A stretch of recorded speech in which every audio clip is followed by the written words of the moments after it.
alla waa tuu dhahayay wixii idin asiibo oo idin ku dhaco waan qornay inta aanan abuurin maxaanan saas loo yeelayaa likay laa ta'saw calaa maa faatakum walaa tafraxuu bimaa aataakum si aynan uga walwalin wixii idin dhaafay wixii idin dhaafay oo aad haleeli kari weyseen oo aad gaari weyseen inaynan u murugoonin waxa aad haysataan oo aad hesheenna inaan ku farxin laanna wax lagu farxaba maa waxaan wax kuu qadaran wey markaa taa la aamino waa maxay miisaankaagii wuxuu noqonayaa miisaan muctadil ah adduunyadii walwal iyo kurbo badan kuguma haynayso wa ilaa haddii aad israaciso waxaa ka dhalanaya in qofkii uu la joogi kari waayo argagax walwal stress iyo maxaa la yidhahdaa ikti'aab iyo wixii la mid ah isla markaa uu isdaldalo meel iska soo tuuro xarig dhuunta uu isaga ceejiyo sida gaalo badan oo lala nool yahay ay samaynayaan macannahum ay adduunyo haystaan haddana dhib yar oo soo waajaha uma adkaysan kara laakiin ruuxa mu'minka ahi miisaanka wax ku miisaamaya waxaa weeye walaalayaal inuu ogaado inay tahay waxa laga walwalayo inay aakhiro tahay waxa hadday ku dhaafaan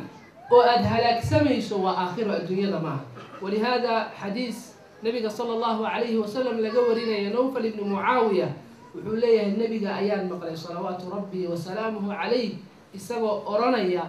ruuxii ay ka tagto man faatathu salaatu alcasri maa wutira ahluhu wa maaluhu ruuxay salaada casar dhaafto oo haleeli kari waayo oo tukan waayo ruuxa wuxuu la mid yahay uu la tusaale yahay ruux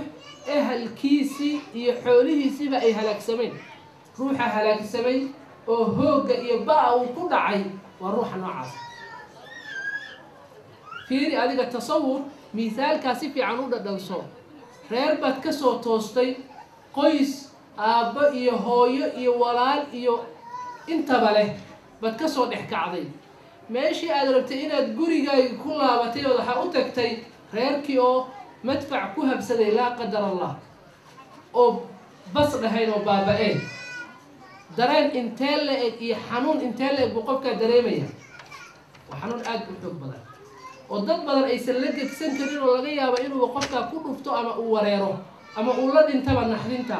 reer dhan uu ka soo kacay oo aabba iyo hooyo iyo cayaan iyo walaal intaba isugu jira iyo xaas iyo haweeney intaba haddana hal mar uu u laaban kari waayey oo wax naxdin leh nin dhan oo tijaaradiisii iyo ganacsigiisii milyaneer ahaa oo xoole u shaqaynayeen haddana hal mar xoolihii meeshuu ribixii uu sugayay inuu sii kordho hal mar xoolihiisi la yidhi maalin cad cayr meel fadhiyo aan waxba haysanin oo shiid aha tahay xanuun iyo dhib adag buu ku reebaya waxaa ka adag oo ka dhib badan oo ka argagax badan ruuxii ay cibaadaadka iyo salaadaha ay dhaafaan ruuxaas way ruuxa halaagsamay walaalayaal halaaga xaqiiqiga ahayd waa kaa oo la doonaya dadku inay dareemaan oo ay isbarbar dhigaan inaynan adduunyadan dhaafitaankeedu aysan wax macnaa ku dhisnayn walihaada dad badan walaalayaal dhibku wuxuu ka imaanayaa waxay eegayaan ay tusaale ka dhiganayaan qofka ka hooseeya diin ahaan maalan ruux masaajidka soo galo xoogaa salaadiisa iska tukado oo musalliinta isaga jiro oo marmarna khaladaad iyo dembiye ka dhaca oo naftiisii awal u baqayay oo inuu dhib iyo kadeed ku jiro oo fasaad ku jiro aaminsanaa baa wuxuu arkayaa kuwo badda galay oo meelaha mukhadaraadkii iyo daraagiskii iyo beledii la fadhiya salaadihii iyo khayrkii oo dhan ka tegey nolol adduuniya mid aakhiraba ka dhaceen buu arkayaa markaasuu wuxuu isku malaynayaa inuu yahay kuwii nebiyiinta iyo mursaliinta iyo shuhadada iyo saalixiinta inuu ka mid yahay taasuu aaminayaa inuu hanuunsan yahay oo isagii uu toosan yahay uu iska dhaadhicinaya halka la rabay qofku inuu ku daydo markii arrintu tahay arrin aakhiro iyo arrin cibaado iyo diin markay tahay mar walba qofka kaa sarreeya kaa diin badan safka hore kaaga soo hormara kaa maxaliya khayr jecel kaa wax bixin badan ku toosan diinka ilaahay inaad mar walba isaga beegsato tusaalo iyo aad ka dhigato role model oo isaga aad mar walba cidda aad ku dayanayso oo qudwadaada ahi kuwa kaa sarreeya inay noqdaan laakiin cagsi dad badani markuu xoogaha mar salaada masaajidka soo galo ayaama uu hanuuno uu arko kuwo kale oo saaxiibadii oo meelaha waxa weeye nolosha ka dhacay wuxuu isku arkayaa waa maxay inuu yahay nin hanuunsan oo ahlu diin ah dad badan shaydaanka marka sidaa ku saameynaya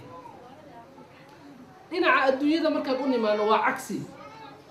meeshii la rabay adduunyadu nabiga sala allahu calayhi wasalam wuxuu inoo sheegay unduruu caman huwa duunakum aw kama qaala calayhi salaatu wasalaam eega oo daymoodu yidhi cidda idinka hooseysa maal ahaan dhaqaale ahaan haybad ahaan aqoon ahaan cidda idinka hooseyso markii arrintu arrin adduunye ay tahay inaad kuwaas eegtaa la rabaa limaada loo eegayaa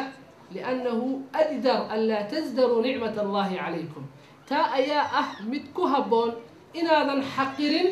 nicmada uu alle subxaanahu wa tacaala uu kuu galay lianna markaad eegto nin gaajaysan tv-ga aad daawataan soomaaliya iyo dhibka ka jira iyo gaajada iyo majaacada ka jirta amni la-aanta ka jirta madaafiicda kusoo dhacaya maalin walba reeraha iyo dadka muslimka oo soomaaliyeed biyo la-aanta iyo baad la-aanta iyo raashin la-aanta iskuulaad la-aanta iyo waxbarasho la-aanta hoy la-aanta iyo deegaan la-aanta markaad aragtaan qofku wuxuu dareemayaa inuu nicmo ku jiro inuu isaga amni ku jiro inuu barwaaqo iyo khayr u ku jiro markaasi wuu ka mahadnaqayaa laakiin cagsi bay noqotay arrintu markay arrin adduunyo tahay dadku waxay eegayaan kee kaa lacag badan wallaahi hebel daaro badan buu sanadkan soo dhistay fasixi hebel ganacsi badan baa u furan baawur buu isku kala bedelayaa wahaakada labiskiibuu hadba mid nooc hor la xiranaya waxaas moodada soo baxday bay wadataa heblo waxaa iyo wax la mid a ayaa laisku shideynayaa oo laga dhiganayaa markaasuu qofkii walwal iyo tiiraayo iyo kurba ka bixi maayo walihaada walaalayaal mawaasiintii cagsi bay noqotay waxaa la doonayaa inaan mawaasiintii sideedii saxda ahayd iyo waddadii toosneed aan ku soo celinno oo wixii markay diin tahayna qofka kaa sarreeya inaad eegto oo aad gaarto markay adduunyo tahayna qofka kaa hooseeya aad fiiriso si aad u garato nicmada alle subxaanahu wa tacaala uu kuu galay walaalayaal waxaa shaki la-aana dhammaantannada inaan muqasiriinna inaan wax badanoo cibaadaada aan ka gaabinay wax badanoo la doonaya inaan samayno inaan qabsan weynay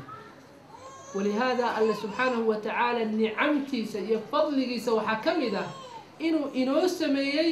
awqaad aan isku daba qabanno awqaad aan ku miirsanno wixiina dhaafayna aan daba gaarno aan soo qabsanno ومن هنا أيها وحالة سمية الله سبحانه وتعالى هبينك إيا مالك إسببدلتانك إسببدليان وحقوق تلقلي إن هالمامك إيا غفلة ضدك إيا كجران إني أغمير سدان وهو الذي جعل الليل والنهار خلفة لمن أراد أن يذكر وأراد شكورا الله سبحانه وتعالى وربك أبو ريء سمية هبين إيا مالك حالة أيهين قوة إسببدليان خلفة علماء وحي كفسرين وحلقوا وذا بيدهين قفوا أي دافتو عمل هبين كلا قبلها أو صالحة هي سئوا مالك وقال أما مالك مشغولي وعمل لقبلها مالك انتو كمشغولي سئوا جانس وقهره هبينك ساسا لو تلقلي لمن أراد أن يذكر أو أراد شكورا روحي ربا إنو وانسمه إنو براروه إنو إسدبقبته إنو نعمتي الله سبحانه وتعالى وكما هنق الروح الدولي روحا صار لوغو تلقلي هبينك إيا مالك اللوغو ما تلقلين روح هبينك يوضن سيدي بختك استهردو مالنتي يوضن الله سبحانه وتعالى كفب والدنيا الراعي ذكا اللوغو ما تلقلين ولا ليال ومن هنا الله سبحانه وتعالى أعمال بو سميي مالك لقبته وهبينك وسنقبلين قارنه وحو سميي مالك هبينك وأن مالك لقبنك ولهذا مركل اللي يقفك عملك مركو ضاف الصبحي هبينك وقبنك را معنى هذا معها سيدة فقه قربها كجر قاركي صلاته الصبح اللي تقول لنا ترى هدو تيوان جمعين دوناو عشيه من قدر يسوق جينيا وفقه ذلك قاركوه يقص على صومه تاما كأقبل ما الله سبحانه وتعالى من اللي قريب وحلقوا وضع أعماشي كله وأن وقتك لهين يا الله حسوسنا شيء يا ذكري يا إلى عبادة كل حجته markii ay adduunyada kaa mashquuliso ama mashquul kale uu kugu dhaco inaad isdaba qabato habeenkii haddaad habeenkii qaflo ku jirtayna maalinkii inaysan kugu darsoomin qafladaada wahakada ولهذا الله سبحانه وتعالى سيدتك اسكو دبا قبطان دبا غاران wuxuu sameeyay mawaasim iyo waqtiyaalo muhiim ah oo qofka uu ka faa'iideysanaya acmaasha wanaagsan sida bisha ramadaan sida tobanka ugu horeeyo bisha dilxijja ee carafa sida maalinta jumcada oo kale oo sayid al-usbuuca oo ay ku jirto saacada Allah subhanahu wa ta'ala uu ajiibo ducooyinka oo cidii bariso uu ka ajiibayo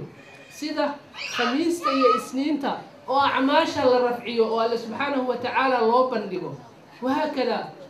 mawaasimtaas oo Allah subhanahu wa ta'ala dadka u sameeyay si ay u xasuusnaadaan wixii dhaafay ama usbuuca ama maalmaha tagay ama bilaha tagay si uu u daba qabto u gaaro waxa loo sameeyay ayaamta sharafta leh aan isweydiina ma ka faa'iideysanay mase maalmaha naftirkoodii wali qaflaan uga sugannahay walaalayaal saxaabadii nabiga ridwaanullaahi calayhim waxay ahaayeen kuwa gaaro camalka kuwa ku baraaruga taqsiirka iyo waxa gaabiska ka dhacayo oo markiiba isdaba qabta ayay ahaayeen qisaska laga warinayo waxaa ka mid ah xadiiskii Anas radiyallahu anhu uu warinayay uu leeyahay dagaalkii Badr ayaa waxaa ka maqnaaday Anas ibn Nadir saxaabiga jaliilka ah ayaa ka maqnaaday markaasuu rasuulka u yimid sallallahu alayhi wa sallam isagoo ka walwalsan ka tiiraayeysan ka naxsan khayrka iyo ajarka faraha badan oo dhaafay laakiin isla markaa haddana damacsan inuu isdaba qabto oo gaaro wixii dhaafay markaasuu ku yiri rasuulka ilaahayow sallallahu alayhi wa sallam waxaan ka maqnaa dagaalkii ugu horeeyay oo aad la dagaalanto gaalada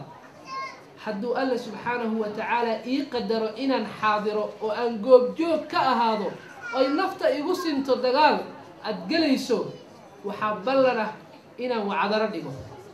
inaan wax cajab la meesha ka sameeyo oo aan si fiican u tuso juhdigayga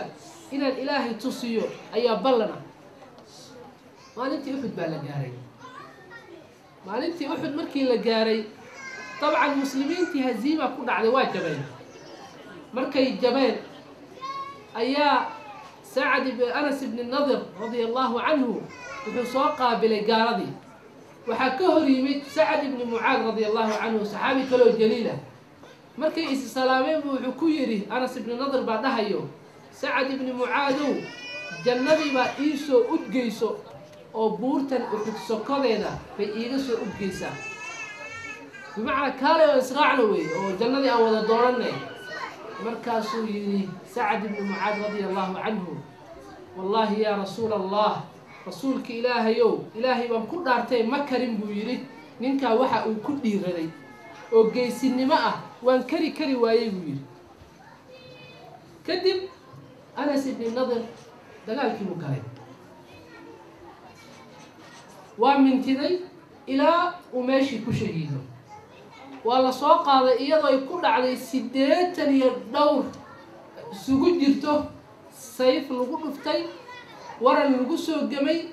iyo maxaa la yiraahdaa sahmi lagu soo gamay iyo waran lagu muday intaas isugu jireen jirkiisa meel laga gartaa la waayay